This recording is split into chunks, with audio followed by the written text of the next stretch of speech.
Sir, yung nanalo ko, isang ibon lang yon. Nilaro ko siya ng 2024, third overall young bird, second old bird. Tapos nilaro ko ng 2025, first overall sa lahat. Naka-breed siya, tapos producer din siya.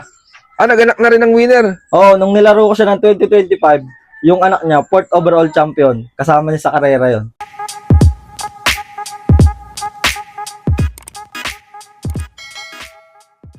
Good morning mga kalapatids. Ako nga pala si Eljonel Loreta, Pigeon Panser ng Dolores, Quezon. Yun, syempre, bago ulit natin simulan tong video to, sir, maraming salamat sa pagpapaunlak na makapag-loop busy sa'yo. Tapos, syempre, shoutout sa Kalapatid Speeds at shoutout kay Boss Ronald Gonzales.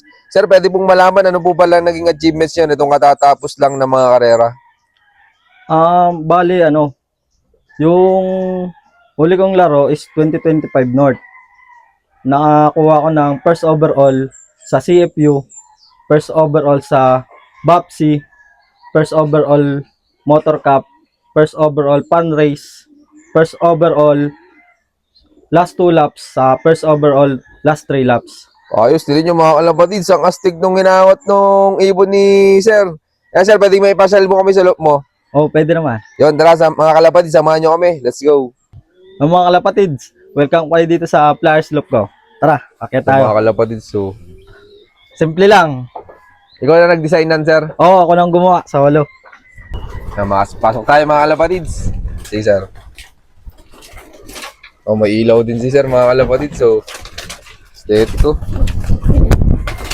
Anis. Ang daming panlaro ni sir. Ito Bali, mga, pang ano yan, sir? bali pang North. Tapos yung ilang pang summer sana na hindi natuloy. Hindi ako nakapag Dami, oh. paglaro.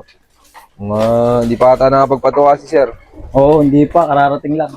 Pero sir, matanong lang, anong taon ka po pala, sir, nag-start sa pagkakarera?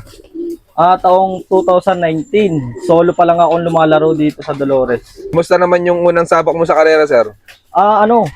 Doon ako nainganyo sa una kong saba kasi una kong try lumaro sa magandang linyada na agad ako kumuha.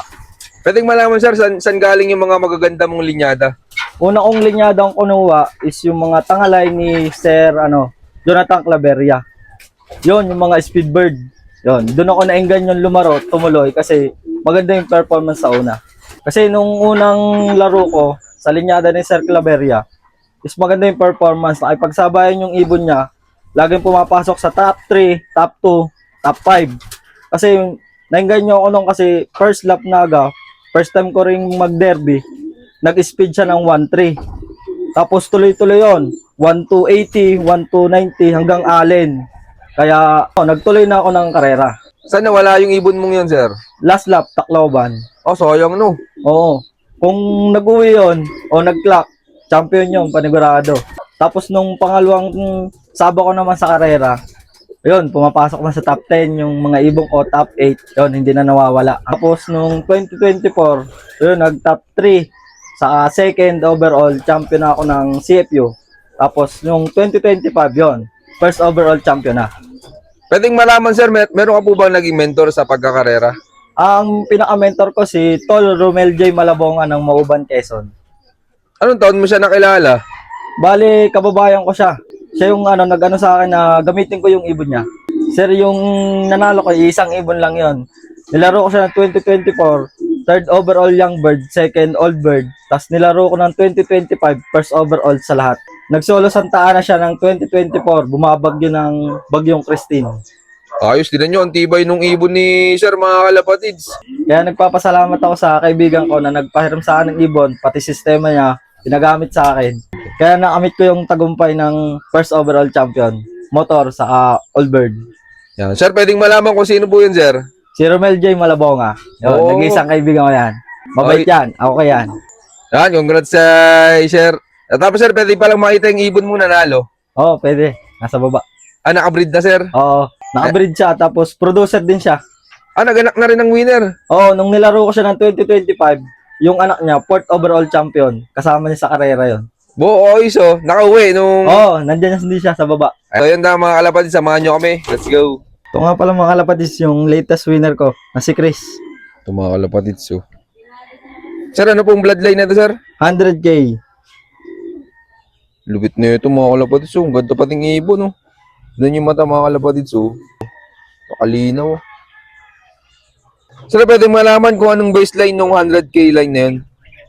Kasi ang pagkakalam ko nung baseline nito is Vandenbroek. Vandenbroek pala to mga kalapatids, oh. Kamusta naman to, sir, nung kinakarera mo simula nung first lap derby? Ano siya, consistent lang sa 800, 900 speed. Pero ano yon, kahit maulan, kahit smash, kahit hard race, magkaklak. Maaasahan. Tibay nito. Ano, ginawa mong preparation bago ikargaya nung Santa Ana, sir? B12 lang yung binigay ko ng Santa Ana. Yun, solo clacker ng 2024. Tapos yung ano, hindi ako dito nakapag-toss kasi busy sa trabaho. Sa umaga, open loop ko lang. Sa hapon pagbalik, yun lang, pakain lang. Tapos ito mga kalapatids, wala tong asawa nung nilalaro ko. Talagang uwi lang siya ng uwi. Duwag pa nga to, hindi to lumalaban sa mga ibang young bird. Pero tingnan nyo mga kalapatids, so dumulo. Tapos 2 beses ng kinarera, pares nanalo. Buti, sir, hindi mo na inulit ng pangatlong beses na ilaro, no? Sabi nga nung mga club member, wag ko na daw ulitin. Kasi ipapaban na nila. Ayos na mga kalapatids, ang galing, oh. Nung unang sabak nito sa karera, 3rd overall, no? Third sa young bird, second sa old bird, solo clacker ng Santa Ana. Tapos nung 2025, pangalawang sabak. Pagalawang sabak 2025, hinakaut niya lahat ng first overall. Ang bangis nito mga kalapatids, oh.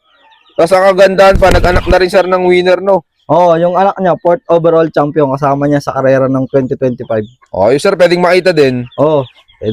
Ito yung anak ni Chris, si Christina. 4th overall champion, old bird. Ito mga kalapatids, oh. Ito yung anak nung Unang anak niya. unang anak, winner agad mga kalapatids, oh. Ano naman bloodline nan, sir? Bali ito is crossbreed na to sa Japan line ni Tol Romel J. Malabonga din. Doon din galing yung ibon mo, sir. Oo, doon pa rin yung crosses.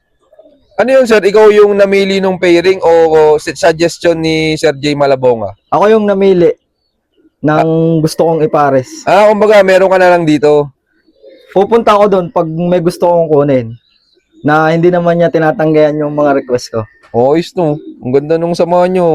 Ito mga kalapatids, oh. Ilang points yan, sir? Bali, 4 points. Sang lap lang yan nabuta, sir? Bali, nabutas to ng last lap sa second lap. Okay. Sayang to mga kalapatids. So, pero pumesto pa rin, sir, no? Oo, pumesta pa rin.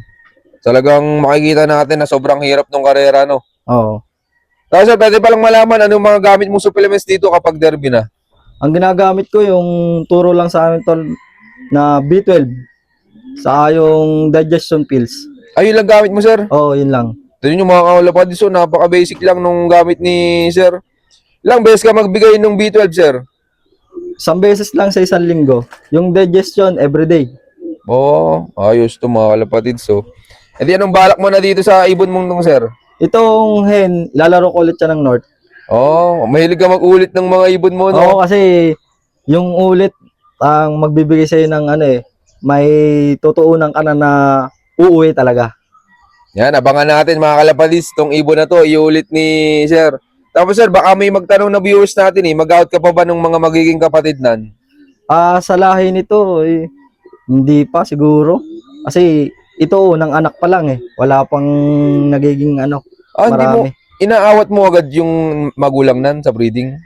Madamot magbigay yung tatay nito. Kaya nag-anak siya ulit ngayon, isa lang din. Kahirapan, no? Oo, mahirap kasi pag galing karera, mapapansin mo yung parang nabugbog siya sa karera Hindi siya magbibigay ng magandang breeding agad. Mahabang pahinga dapat siya. Oo, mahabang pahinga. Yon, shoutout sa inyo lahat mga kalapatids. Maraming salamat sa solid yung suporta. At syempre, bago matapos tong video to, meron pala tayong pa-shoutout. Shoutout kay John Joseph Poloso Sorilla. Pigeon puncher natin dyan sa Bicol. Yan, shoutout sa lahat ng mga pigeon puncher natin dyan sa Bicol. At syempre, shoutout sa club ng CSUF. Ayan, Camarines Sur United Puncher Club. Yan, sa mga member dyan, yan, shoutout sa inyo lahat. Shoutout sa kanilang presidente, kay Sir Brian Mendoza, at sa kanilang admin na si Yahweh Ricaprente. Ayan, salamat mga kalapatid sa suporta nyo. Ayan, shoutout sa inyo lahat sa mga pigeon puncher natin dyan sa Bicol. Ayan, sana mas lumaki pa yung club nyo dyan. At yun, abangan nyo yung part 2 sa susunod kong upload. Sa mga gustong magpa-shoutout, mag-comment lang kayo dyan sa baba. At syempre, may i-share na rin yung napanood yung video. So yun, keep watching and God bless you all. Thank you.